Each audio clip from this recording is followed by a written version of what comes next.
დღეს ერთ-ერთი ყველაზე პატარა ბინა უნდა გაჩვენოთ, რაც კი ოდესმე გადამიღია და თან მდებარეობა აქვს ქალაქის ცენტრი. ეს გახლავთ მისაღები სივრცე პარკეტზე გავამახვილებდი ყურადღებას, იმიტომ რომ სახლში ჩემი საყვარელი დეტალია და თან ეს ბინა გარდა იმისა, რომ ყველაზე პატარაა, ვფიქრობ, რომ ყველაზე ფერადიც არის. ნახეთ, რა საინტერესო დეკორია და ასევე შეხედეთ ამას, შემოსასვლელი სივრცე ძალიან საინტერესოდ არის ათვისებული. მაგიდეტა სკამები, ყვითელი ფერის კომბინირებული სკამები, აქეთ მოსასვენებელი სივრცე და ტელევიზორის კედელი. როგორც მივხვდით, ამ ბინას არ აქვს ცალკე იზოლირებული საძინებელი და იზოლირებული მისაღები. ეს გახლავთ სხვათა შორის king size საწოლი, ძალიან კარგი მატრასით, ასევე გვაქვს აივანი, ძალიან მარტივად მიხვდებით მდებარეობით სად ვართ. აქვე არის მეტრო, უნივერსიტეტები და ყველაფერი, რაც კი რამე გჭირდება და ასევე ესეთი დიდი კარადა.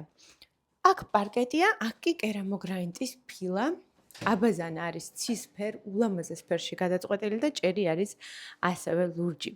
განსაკუთრებული არის ის გადაწყვეტილება, რომ არ აქვს იზოლირებული საძინებელი, მაგრამ აქვს იზოლირებული სამზარეულო. მობრძანდით, აქ კი მწვანე ფერი ჭარბობს, სხვათა შორის სკამზეც, იგივე კერამოგრანიტის ფილა და ყველაფერი არის ჩაშენებული იმისათვის, რომ თავი გრძნოთ კომფორტულად.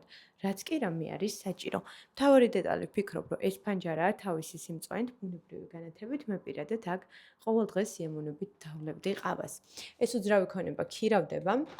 უკვე გქონდა ჩვენის გაქირავებული, ვფიქრობ, რომ ძალიან კარგია სტუდენტებისთვის, ახალგაზრდა წყვილისთვის, მათთვისაც უნდათ, რომ პატარა კომფორტულ, ახალგარემონტებულ ბინაში იცხოვრონ და თან იყვნენ ქალაქის ცენტრში. თქვენ აუცილებლად დამიწერეთ კომენტარებში, როგორ მოგეწონათ ეს ბინა და რას შეცვლით. დროებით.